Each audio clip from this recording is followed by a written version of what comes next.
নমস্কার সুধী দর্শকবৃন্দ, আরও একবার স্বাগত জানাই আমাদের স্টেট কার্ড নিউজ রুম থেকে। সঙ্গে ডাক্তারবাবুকে নিয়ে চলেই এসেছি। আশা করি আপনারাও সঙ্গে আছেন বা থাকবেন শেষ পর্যন্ত, বিগত দিনগুলির মতোই। আজকে আমরা যে ডাক্তারবাবুকে অতিথি হিসেবে পেয়েছি, তিনি একজন অ্যানেস্থেসিওলজিস্ট। আমরা আজকে অ্যানেস্থেসিয়া সম্পর্কেই আলোচনা করব। তার কাছ থেকে আমরা জেনে নেব বিষয়টা কী, কিভাবে তার দিনে দিনে উন্নতি হচ্ছে। এই শুনতে গিয়ে হয়তো আমরা নতুন কিছু জানতে পারবো, যেমন আবার যেগুলো আমরা আগে জেনেছিলাম হয়তো সেগুলো কিছু ভুল প্রমাণিত হতে পারে। শুরু করি আজকের অনুষ্ঠান। আপনার পরিচয়টা আপনি যদি নিজে দেন আমার মনে হয় সেটা ভালো হবে। হ্যাঁ, নমস্কার। আমার নাম ডক্টর সৌমেন মণ্ডল। আমি একজন অ্যানাস্থেসিওলজিস্ট। আমি 15 বছরেরও বেশি সময় অ্যানাস্থেসিয়ার সঙ্গে যুক্ত আছি। কলকাতা, 24 পরগনা, দিনাজপুর বিভিন্ন জায়গায় কাজ করেছি। বর্তমানে বর্ধমান মেডিকেল কলেজে অ্যাসোসিয়েট প্রফেসর হিসেবে কর্মরত আছি। আপনারা শুনলেন, আমরা এরকম প্রত্যেকদিনই কোনো একজন বিশেষজ্ঞকে আনারই চেষ্টা করি। আমরা নিজেরা না বলে তার কাছ থেকে আমাদের বিষয়গুলোকে জানানোর চেষ্টা করে থাকি। সেই জন্যই বলে এগুলো যদি আপনাদের কোনো না কোনো কাজে লেগে থাকে আমরা সব থেকে বেশি আনন্দিত হব। আচ্ছা ডাক্তারবাবু, এবার কথা প্রসঙ্গে আসি। বর্তমান আমরা যে সময়ে বাস করছি, এই সময়ে একটা শল্য চিকিৎসা বলুন বা সার্জারির ক্ষেত্রে অ্যানেস্থেসিয়ার ভূমিকা ঠিক কতটা? হ্যাঁ, ব্যাপারটা হচ্ছে, দেখুন, অ্যানাস্থেসিয়া এখন যে কোনো ধরনের সার্জারি, সেটা মেজর হোক বা মাইনর হোক, সব ধরনের সার্জারিতে মোটামুটি বাধ্যতামূলক। আচ্ছা।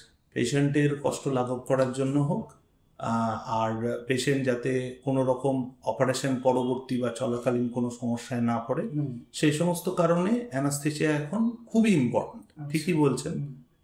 কিন্তু আরেকটা বিষয় আমি যোগ করব, যেটা হচ্ছে, ধরুন অ্যানাস্থেসিয়া বা সার্জারি চলার সময় অপারেশন ঘটিত শরীরের অঙ্গ প্রত্যঙ্গের কিছু চেঞ্জ হয়।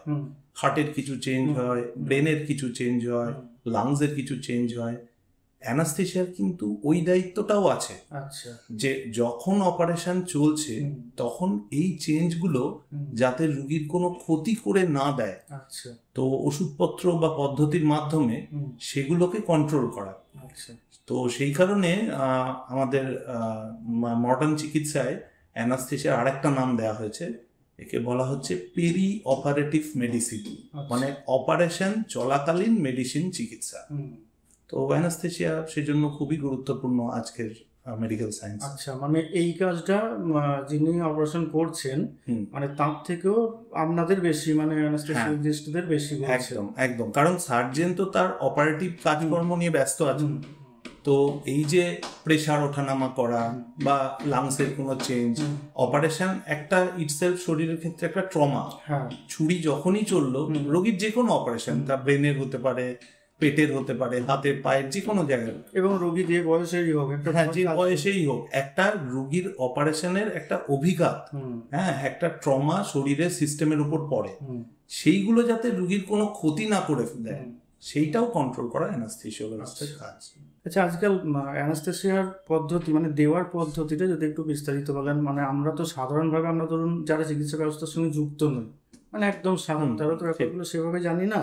এবার নাম যেগুলো শুনেছি, যেমন এই লোকাল, রিজিওনাল, স্পাইনাল, জেনারেল, এই ব্যাপারগুলো যদি একটু বুঝিয়ে বলেন দর্শকদের জন্য। হ্যাঁ, না, ব্যাপার হচ্ছে কিভাবে একজন রোগীকে অ্যানাস্থেসিয়া দেয়া হবে, সেটা বেসিক্যালি দুটো বিষয়ের উপর দিয়ে চুজ করা হয়। আচ্ছা। একটা হচ্ছে যে অপারেশন কতটা বড় বা শরীরের কোন জায়গার জন্য হচ্ছে।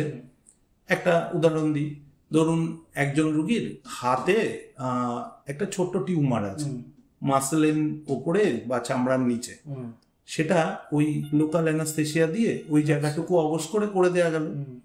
কিন্তু হাতের ওই জায়গায় ধরুন একটা হাড় ভেঙে গেছে, তখন তো আর আপনি লোকাল অ্যানাস্থেসিয়া হবে না।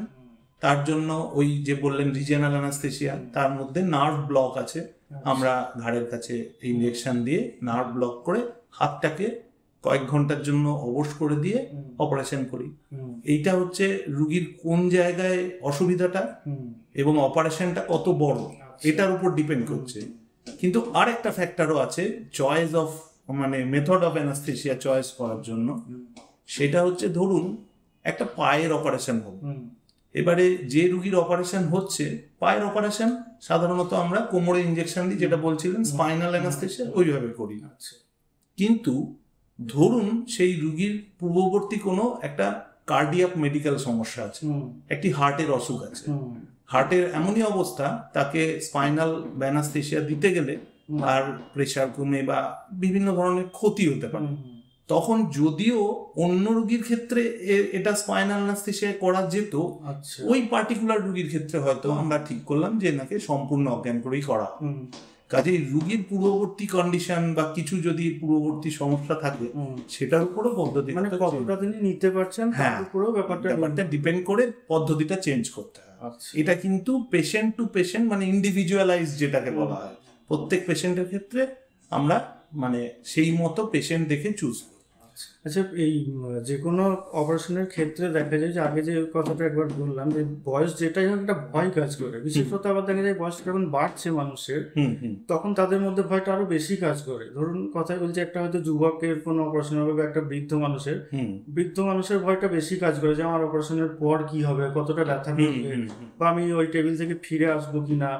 এই ভয়টা কাটানোর ক্ষেত্রে আপনাদের ভূমিকা ঠিক কতটা? হ্যাঁ, এটা খুব ভালো প্রশ্ন করেছেন। ব্যাপারটা হচ্ছে মডার্ন অ্যানাস্থেসিয়ার যেরকম উন্নতি হচ্ছে তাতে সত্যি কথাই যে পেশেন্ট বয়স্ক বা যার পূর্ববর্তী সমস্যা আছে, কোনো মেডিকেল প্রবলেম বা কিছু, তার ক্ষেত্রে তো রিস্ক একটু বেশি হবেই। এটা যতই উন্নতি হোক অ্যানাস্থেসিয়ার রিস্কটা থাকবে। কিন্তু আমরা অপারেশন চলাকালীন বা পোস্ট অপারেটিভ পিরিয়ড যেটা বলে, মানে অপারেশনের পরে যাতে রুগীর কষ্ট ব্যথা না হয় তার জন্য কিন্তু অ্যানাস্থেসিয়ার বিভিন্ন ধরনের মেথডস চলে এসছে। আগেকার দিনের মতো কিন্তু নেই যে বয়স্ক পেশেন্টের প্রচন্ড রিস্ক পেশেন্টের রোগের পরিমাণ তার পূর্ববর্তী অসুস্থতার উপর ডিপেন্ড করে থাকবেই, কিছু করার নেই। কিন্তু সেই রিস্কটাকে কাটিয়ে কিছুটা হলেও সেফ জোনে নিয়ে আসার মতো যন্ত্রপাতি বলুন, পদ্ধতি বলুন, আজকে কিন্তু এসে গেছে। এবং এসে গেছে মানে সারা পৃথিবীব্যাপী এসছে তো বটেই। আমাদের মতো দেশে যেখানে ধরুন আর্থসামাজিক পরিস্থিতি, খরচ করার একটা অসুবিধা আছে, সেখানেও অনেক যন্ত্রপাতি আস্তে আস্তে কিন্তু অ্যাভেলেবেল হচ্ছে, দামি ওষুধপত্র আসছে। পোস্ট অপারেটিভ পেন রিলিফ, যে অপারেশনের পর অপারেশন তো নয় হয়ে গেল, রুগীর জ্ঞান ফিরে গেল, তারপরেও তো তার প্রচন্ড একটা ব্যথার পিরিয়ড থাকে, সেই তার জন্য নতুন মেথডস, যেমন ধরুন পেটের অপারেশন হলো, একটা এক্সাম্পল, ধরুন পেটের অপারেশন হলো, রুগীর অপারেশন খুব নির্বিঘ্নে হলো, রুগীর জ্ঞান ফিরলো, ফেরার পরে অপারেশনের কাটার ব্যথা, প্রচন্ড ব্যথা, বয়স্ক পেশেন্ট, তার ক্ষেত্রে আরো মানে সমস্যা হওয়ার সম্ভাবনা। সেক্ষেত্রে ধরুন আমরা অপারেশনে অজ্ঞানের সঙ্গে সঙ্গে কোমরে একটা এপিডুরাল অ্যানাস্থেসিয়া দিয়ে রাখছি, তাতে একটা পেনের ওষুধ আমরা দিতে থাকবো। তাহলে ঠিক অপারেশনের পরবর্তী ধরুন 8 ঘন্টা বা 12 ঘন্টা টাইমে মাঝে মাঝে আমরা ওষুধ দিয়ে ব্যথাটা কমিয়ে রাখবো। এটাও অ্যানাস্থেসিওলজিস্টেরই কাজ। বা ধরুন ব্যথার ইনজেকশন, এখন যে ধরনের উন্নত ওষুধপত্র বেরিয়েছে, ইনফিউশন দিয়েও দেওয়া হচ্ছে, সেগুলো দিয়ে পোস্ট অপারেটিভ পেন রিলিফ অনেকটা সম্ভব হচ্ছে। জিনিসটা যেটা আগে বলছিলাম ইন্ডিভিজুয়ালাইজড, কিন্তু রিস্কটা এখন যা যন্ত্রপাতি এবং স্পেকট্রাম যে অ্যানাস্থেসিয়া রয়েছে তাতে কিন্তু অনেকটাই কমানো যায়। আচ্ছা, এই ক্ষেত্রে ধরুন যিনি পেশেন্ট বা রোগী, হয়তো তাকে বুঝিয়ে পারা গেল না, বা তিনি বুঝছেন, আবার হয়তো তার বাড়ির লোক এসে ব্যাপারটা বুঝে নিতে চাইছে, এরকম সমস্যায় কি পড়তে হয়? না, দেখুন, এটা তো সমস্যা বলবো না আমি, এটা বরঞ্চ বলবো তার অধিকার। রুগী বা রুগীর বাড়ির লোকের সম্পূর্ণ অধিকার আছে যে অ্যানাস্থেসিয়া রিলেটেড প্রশ্ন করা। এবং যদি বলেন দেশের আইন কিন্তু পরিষ্কারভাবে এখন বলে দিয়েছে যে রিস্ক এক্সপ্লানেশন বা বিপদের কথা যদি আমাকে রুগী বা রুগীর বাড়ির লোককে বোঝাতে হবে, তাহলে সেটা সম্পূর্ণ 2 ভাগে করতে হবে। একটা পোর্শনে সার্জন দায়িত্ব নেবেন, তিনি অপারেটিভ রিস্ক এক্সপ্লেন করবেন। আর একটা পোর্শনে কিন্তু আমাদের অ্যানাস্থেসিওলজিস্টের দায়িত্ব, তিনি কিন্তু অ্যানাস্থেসিয়া পার্টে কি কি ধরনের রিস্ক আছে বা কি পদ্ধতি অবলম্বন আমরা এক্ষেত্রে করব, প্রথম মেথড কি, না কাজ হলে সেকেন্ড রিজার্ভ মেথড কি, সেগুলো সব তাকে এক্সপ্লেন করতে হবে। যেমন ধরুন আজ থেকে বছর 50 আগেও রিস্ক বলতে যেটা আইনেও অতটা পরিষ্কার ছিল না, রিস্ক বলতে লোকে সার্জিক্যাল রিস্কই বুঝতো, অ্যানাস্থেসিয়ার রিস্ক বলে আলাদা করে ব্যাপারটা মানুষ জানতো, জানতো না, এবং কনসেন্ট নেওয়ার মানে ব্যাপারটাও ছিল না, কনসেন্ট মানে অনুমতিপত্র। এখন কিন্তু পরিষ্কার আইন বলে দিয়েছে যে কনসেন্ট বা অনুমতিপত্র যে কোনো অপারেশনে দু ধরনের হবে, একটা সার্জিক্যাল, একটা অ্যানাস্থেসিওলজিস্টের জন্য, এবং দুটো ক্ষেত্রেই লিখিত মানে এক্সপ্লেইনড কনসেন্ট পেশেন্ট পার্টির কাছ থেকে নিতে হবে। আচ্ছা আচ্ছা, এবার আসি যেটা আগেই বলছিলেন একটা কথা প্রসঙ্গে, যে এখন গোটা বিশ্বব্যাপী ব্যবস্থাটা অনেক উন্নত হয়েছে। ওই সূত্র ধরেই বলি, আমাদের বর্ধমানের মতো শহরে বা বর্ধমানের মতো জেলায় যদি বলি, আবার বর্ধমান এমন একটা জেলা বা শহর একবারে অনুন্নত বা খুব উন্নত দুটোই বলতে পারবো না, কারণ খুব উন্নতর পর্যায়ে দেখতে গেলে কলকাতা, দিল্লি ইত্যাদি ইত্যাদি, আবার জেলা শহরগুলোর মতো অতটা অনুন্নতও নয়, কারণ পার্শ্ববর্তী অনেক জেলা দেখা যায় বর্ধমানের উপর নির্ভর। ঠিক কথা। সেই জায়গায় দাঁড়িয়ে বর্ধমানের মতো জায়গায় কাজ করে এটা এই সুবিধাটা কতটা পান, মানে বিশ্বব্যাপী যে উন্নতিটা চলছে বা ঘটে গেছে, বর্ধমানে সেটা কতটা এসে পৌঁছেছে?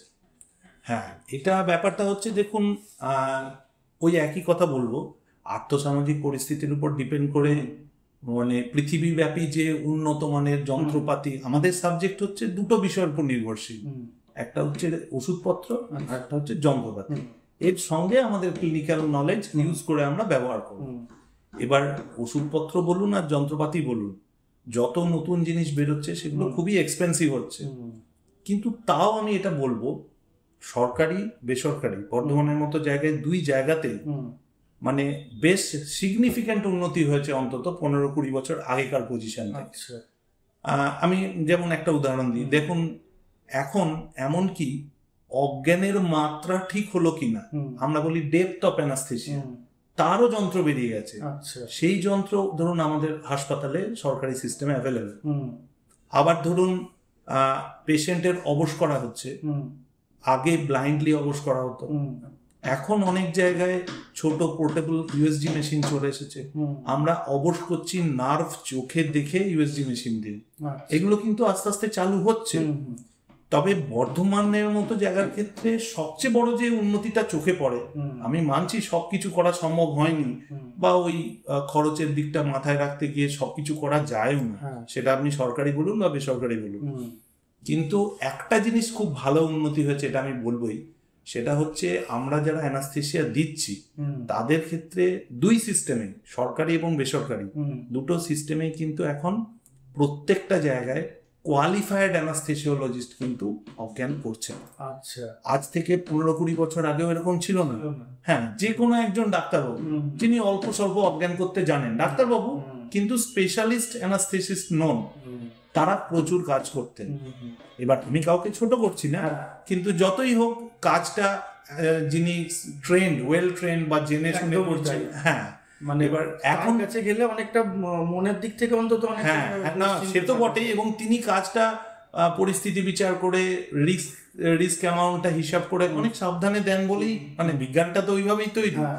তো সেই হিসেবে বর্ধমানে কিন্তু এখন মোটামুটি সব জায়গায় কোয়ালিফাইড অ্যানাস্থেসিওলজিস্ট অ্যাভেলেবেল, সব নার্সিং হোম, সব হসপিটাল। এটা নিশ্চয়ই আমাদের ভরসা যোগানোর মতো একটা কথা, আশা করি আপনাদেরও। আচ্ছা, এবার একটা বিষয় আসি, অনেক সময় দেখা যায় পুরোনো পদ্ধতিতে বা আমরা যেটুকু জেনেছি আর কি বা জানতাম, যে যখন এই বিষয়টা এতটা উন্নত পর্যায়ে যায়নি তখন একটা অজ্ঞান করে দেওয়ার কথা ছিল, তারপরে যথারীতি অপারেশন হতো। এখন আবার দেখা যাচ্ছে অ্যানেস্থেসিয়ার উপর বেশি আমাদের নির্ভর করতে হচ্ছে, বা বিজ্ঞানসম্মত দিক থেকে দেখলে এটা অনেকটা ভালো, ঠিক, কিন্তু আবার এখানে মানে বিপদের মাত্রাটাও বেশি বলে অনেকে মনে করেন। তো আপনার মতটা কি, যে আগের অজ্ঞান করা পদ্ধতিতে কি ঝুঁকিটা কিছুটা হলেও কম ছিল, এখানে সুবিধাটা বেশি হতে হলেও বিপদের ঝুঁকিটা অনেক বেশি, এরকম কি মনে হয়? না, একদমই না। এখন অ্যানাস্থেসিয়ার যে উন্নতি হয়েছে সেই গোটা পার্টটা তো একটা সায়েন্টিফিক প্রসেসে হয়েছে। তো এবারে যত দিন যাচ্ছে অ্যানাস্থেসিয়ার যে পদ্ধতি, ওষুধ, যন্ত্রপাতি যেভাবে আমরা ব্যবহার করছি, তাতে অনেক সেফ অ্যানাস্থেসিয়া হচ্ছে। অ্যানাস্থেসিয়া এখন সারা পৃথিবীব্যাপী এমটাই হচ্ছে সেফ অ্যানাস্থেসিয়া দেওয়া, যাতে অপারেশনও হবে এবং পেশেন্টের অজ্ঞান রিলেটেড কোনো সমস্যা বা পার্শ্ব প্রতিক্রিয়া হবে না। কাজে অ্যানাস্থেসিয়া এখন much more safer in modern medicine, যদি মোটামুটি প্রপার পদ্ধতি এবং প্রপার সিস্টেম মেনটেন করা হয়। এখন কিন্তু অ্যানাস্থেসিয়া আগের মতো রিস্ক ফ্যাক্টরগুলো অনেকটাই কমিয়ে দেওয়া গেছে, যদি আপনি প্রপার মেথড মেনটেন করে অ্যানাস্থেসিয়া দেওয়া হচ্ছে তখন। আচ্ছা, এই যে আগে এক জায়গায় বললেন যে অনেক ক্ষেত্রে আগের দিনে আর কি যখন অ্যানাস্থেসিয়ার উপর এতটা ডিপেন্ড করতে হতো না, তখন অনেক ক্ষেত্রে ডাক্তারবাবুরাই অপারেশনের আগে ওই কাজটা করতেন। এবার এখন যেহেতু দুটো সম্পূর্ণ পৃথক হয়ে গেছে এবং দুটো দায়িত্ব অনেক বেড়ে গেছে, সেই ক্ষেত্রে ধরুন আমরা কেউই চাই না, তবু ঘটনাচক্রে হয়তো রোগীর কোনো একটা দুর্ঘটনা ঘটে গেল। সেই ক্ষেত্রে যেমন কিছুদিন আগে আমি নাম করছি না, বর্ধমানে এরকম একটা ঘটনা ঘটে গেছে এবং ডাক্তারবাবুর জেল হাজত বা এরকম কিছু একটা হয়েছিল। তো এই ক্ষেত্রে যদি কোনো ঘটনা ঘটেই থাকে, সেই দায়টা কতটা ডাক্তারবাবুর এবং কতটা অ্যানেস্থেসিওলজিস্টের? হ্যাঁ, এটা খুব ভালো প্রশ্ন করেছেন। ব্যাপারটা হচ্ছে এটা একটা টিম ওয়ার্ক। এইটা প্রথমে মানে এই কনসেপ্টটা হয়তো সাধারণ মানুষের এখনো গ্রো করতে টাইম লাগবে, যে অপারেশন একটা টিম ওয়ার্ক। আচ্ছা, সার্জেন একা অপারেশনের জন্য দায়ী বা উনি সব করছেন, হয়টা কি, ধরুন আমি যদি সরকারি সিস্টেমেও বলি, আমরা আউটডোরে রুগী গেল সার্জেনের কাছে, সার্জেনের সঙ্গে কথা হলো, সার্জেনের সঙ্গে একটা রুগীর বা রুগীর বাড়ির লোকের একটা বন্ডিং তৈরি হয় এবং তার ধারণা হয় এই ডাক্তারবাবুই সব, ইনি সবকিছু করবেন। বা প্রাইভেটের ক্ষেত্রেও চেম্বারে এরকম একটা ধারণা বা কনসেপ্ট নিয়ে রুগী বা রুগীর বাড়ির লোক থাকে। কিন্তু এইটা সার্জেন ডাক্তারবাবুরাও মানে রেসপন্সিবিলিটি এখন নিচ্ছেন এটা বোঝানোর যে দেখো আমি টিম লিডার, বাট কিন্তু আমার একটা টিম আছে, সেই টিমের একটা ইম্পর্টেন্ট পার্ট হচ্ছে আমার অ্যানাস্থেসিওলজিস্ট। এবারে ধরুন মানে ঈশ্বর না করুক কোনো রুগীর কোনো কমপ্লিকেশনস হলো, এবার সেই কমপ্লিকেশনসেরও সময় দায়িত্ব টিমের সবাইকে নিতে হবে। একদমই তাই। সার্জেনও নেবেন, অ্যানাস্থেসিওলজিস্টও নেবেন, নার্সিংহোম বা হসপিটাল কর্তৃপক্ষও নেবে, সবাই নেবে। এরপর আপনি যেটা বলছেন যে অ্যাকচুয়াল দায়িত্বটা কার, সেটা তো আপনার পরবর্তীকালে আপনার একটা ধরুন তদন্ত প্রক্রিয়া বা কিছু মাধ্যমে দেখা গেল যে কমপ্লিকেশন যেটা হয়েছে সেটা পিওরলি সার্জিক্যাল, ধরুন একটা ব্লিডিং রিলেটেড সমস্যা, যেটা সবাই মিলে চেষ্টা করা হয়েছে কিন্তু করা যায়নি। এবার দেখা হবে যে ওই অপারেশনে ব্লিডিং নর্মালি কতটা হয় বা অন্য সময় অন্যান্য জায়গায় এই ধরনের ঘটনা ঘটেছে কিনা, তার উপরে ব্যাপারটা হবে। আবার হয়তো দেখা গেল যে না, সমস্যাটা অ্যাকচুয়ালি সার্জিক্যাল নয়, জ্ঞান ফেরাতে বা অজ্ঞান রিলেটেড কিছু হচ্ছে, তখন সেই রেসপন্সিবিলিটিটা কিন্তু অ্যানাস্থেসিওলজিস্টের কাছে পড়বে। এটা ডিভাইড হবে পরে, যখন ধরুন একটা তদন্ত হলো বা কিছু হলো, কিন্তু প্রাইমারিলি এটা একটা টিম ওয়ার্ক এবং গোটা রেসপন্সিবিলিটিটা টিম নেবে। টিম লিডার অবশ্যই যিনি সার্জেন আছেন তার। তো এইভাবে একটা করার কথা আছে। এরকম একটা ভাবনা অনেকের মনের মধ্যে কাজ করে, বা কাজ করাটাই স্বাভাবিক, যে কোনো অপারেশনই তো একটা ভয়ের ব্যাপার। অনেকে কাজ করে অপারেশনের পর যদি পেশেন্ট কোনো কারণে হয়তো ভেন্টিলেশনে চলে গেল, তার ফিরে আসার সম্ভাবনাটা খুব কম, এরকম একটা ভয় কাজ করে। তো এটা কতটা যুক্তিযুক্ত বলে মনে হয়, নাকি ফিরে আসার সম্ভাবনাও থাকে? আচ্ছা, এইখানে ব্যাপারটা হচ্ছে অ্যাকচুয়ালি যতদূর আর কি আমাদের অভিজ্ঞতা, তাতে আমরা দেখতে পাই যে এই ভেন্টিলেশন শব্দটার সঙ্গে বাড়ির লোক বা রুগী সবারই একটা ভীতি আছে, যে ভেন্টিলেশন যাওয়া মানে পেশেন্ট শেষ অবস্থা, আর হয়তো ফিরবেন না বা এরকম একটা কিছু। দেখুন, এখন ভেন্টিলেশনে যাওয়া এমনি একটা ক্রিটিক্যাল পেশেন্ট, যার ধরুন একটা ব্রেন স্ট্রোক হলো বা হার্টের সমস্যা হলো, সেটা আলাদা। আর অপারেটিভ পেশেন্ট ভেন্টিলেশনে যাওয়া জিনিস দুটো এক নয়। কিছু কিছু অপারেশনে এক্সটেন্সিভ বড় অপারেশন, ধরুন একটা ওপেন হার্ট সার্জারি বা একটা ব্রেন সার্জারি, এই অপারেশন শেষ হওয়ার পরে ইলেকটিভ ভেন্টিলেশন বলি আমরা, বাধ্যতামূলকভাবে পেশেন্টকে কয়েক ঘন্টা ভেন্টিলেশন দেওয়া হয়। এটা পেশেন্টের ভালোর জন্য। এই রুগীকে চট করে অপারেশনের সঙ্গে সঙ্গে জ্ঞান ফেরানো যায় না, তাহলে রুগীর আরো ক্ষতি হবে। রুগীকে ধীরে ধীরে ফেরানো হয় জ্ঞান, পেশেন্টকে ভেন্টিলেশনে রেখে। আবার ধরুন নর্মাল ছোটখাটো অপারেশনে অনেক সময় হয় কি যে কোনো একটা কারণে, মানুষ প্রত্যেকের শরীর আলাদা, আমরা যতই অ্যানাস্থেসিয়ার শাস্ত্র মতো অঙ্ক কষে ওষুধপত্র দিচ্ছি, মিলবেই যে সবসময় মানে কিছু নেই। আপনার ক্ষেত্রে যে ডোজ যেভাবে কাজ হচ্ছে আমার শরীরের ক্ষেত্রে নাও হতে পারে। ধরুন জ্ঞান ফিরল না, সেক্ষেত্রে অপারেশনের সঙ্গে সঙ্গেই না ফিরলেও হয়তো খানিকক্ষণ পরে ভেন্টিলেশনে দেওয়ার পর আস্তে আস্তে ফেরানো হলো। আচ্ছা। এতটা ভয়ের কিছু নেই। অবশ্যই খুব খারাপ হয়ে গেল, পেশেন্ট অপারেশনের পর ভেন্টিলেশন গেল, সেই সম্ভাবনা তো আছে, কিন্তু জিনিসটা অতটাও ভয়ের নয়। অপারেশনের পর অনেক সময় ভেন্টিলেশনের রুগীকে দিতে হয়, এবং সেটা ইলেকটিভলিও দিতে হয়, এমনিও দিতে হয়, এবং আস্তে আস্তে পেশেন্ট ফিরে আসে, যদি না পেশেন্ট খুব অপারেশন রিলেটেড কোনো ক্রিটিক্যাল কমপ্লিকেশন আছে, সেক্ষেত্রে তো সেই মতো ট্রিটমেন্ট। আচ্ছা, বোঝা গেল। আচ্ছা, এবার ধরুন আপনাদের এই অ্যানেস্থেসিয়া দেওয়া ছাড়া আরো কি কোনো কাজ থাকে এই ক্ষেত্রে, মানে অপারেশনের ক্ষেত্রে? না, আমাদের অপারেশনের ক্ষেত্রে অ্যানাস্থেসিয়া দেওয়া এবং পোস্ট অপারেটিভ কেয়ার করা আমাদের দায়িত্বের মধ্যে পড়ে। আচ্ছা। ইমিডিয়েট পোস্ট অপারেটিভ যদি কোনো সমস্যা হলো তাহলে সার্জেনকে হেল্প করা, বা ধরুন যে হসপিটালে ভর্তি আছে সেই হসপিটালে আবার গিয়ে রোগীকে দেখা, এটা আমাদের দায়িত্বের মধ্যে পড়ে। আচ্ছা। যদি কমপ্লিকেশনটা অ্যানাস্থেসিয়া রিলেটেড নাও হয়, তাও আমার দায়িত্ব, যদি মনে হয় আমার দেখা উচিত, যতক্ষণ না তিনি পুরোপুরি সুস্থ হচ্ছেন। আর আরেকটা হচ্ছে অন্য দায়িত্ব বলতে অ্যানাস্থেসিওলজি সাবজেক্টের কিছু অন্য দায়িত্ব আছে যেটা অপারেশনের সঙ্গে রিলেটেড নয়। যেমন ধরুন পেন ক্লিনিক বলে একটা বিষয় হয়, হ্যাঁ, যে ধরুন ক্রনিক পেনকে রিমুভ করার জন্য কিছু ওষুধপত্র, ইনজেকশন দেওয়া, এটা কিন্তু অ্যানাস্থেসিয়ার একটা নতুন শাখা। হ্যাঁ, এটার জন্য আলাদা পড়াশোনা বা অভিজ্ঞতা লাগে। তারপরে ধরুন ক্রিটিক্যাল কেয়ার মানে আইসিইউ আবার একটা টিম ওয়ার্ক, ওখানে আবার অ্যানাস্থেসিয়ার মানে একটা ভূমিকা আছে অ্যানাস্থেসিওলজিস্টের। ওখানে মেডিসিন ডাক্তারবাবু থাকবেন, দরকার হলে কার্ডিওলজিস্ট থাকবেন, নিউরোলজিস্ট থাকবেন, সবার সঙ্গে অ্যানাস্থেসিয়ার একটা ভালো রকম মানে টিম ওয়ার্ক করে করা হয়। যত দিন যাচ্ছে আমরা যতটা সুবিধা পাচ্ছি, আমাদের দায়িত্বটা ততটাই বাড়ছে বলে। এক্স্যাক্টলি, খুব ঠিক বলেছেন। আচ্ছা, এবার মনে করুন কোন একটা শল্য চিকিৎসার সময়ে, অপারেশনের সময়ে যার হচ্ছে আর কি, অপারেশন যার হচ্ছে, তার বাড়ির লোকের কোন কোন জিনিসগুলো বিশেষত জেনে নেওয়া দরকার? মানে এমনি হয়তো কেউ মনে করেন হুজ্জতি করলো, এরকম পেশেন্ট পার্টি অনেক সময় থাকে, ভয়টাকে কাজে লাগিয়ে একটা অকারণ হুজ্জতি তৈরি করবে। আমি সেই পথে যাচ্ছি না, মানে যুক্তিসঙ্গত দিক থেকে তার কোন কোন বিষয়টা জেনে নেওয়া দরকার যেটা তার কাজে লাগতে পারে? একদম, দেখুন এইটা একটা খুব ইম্পর্টেন্ট কোয়েশ্চেন।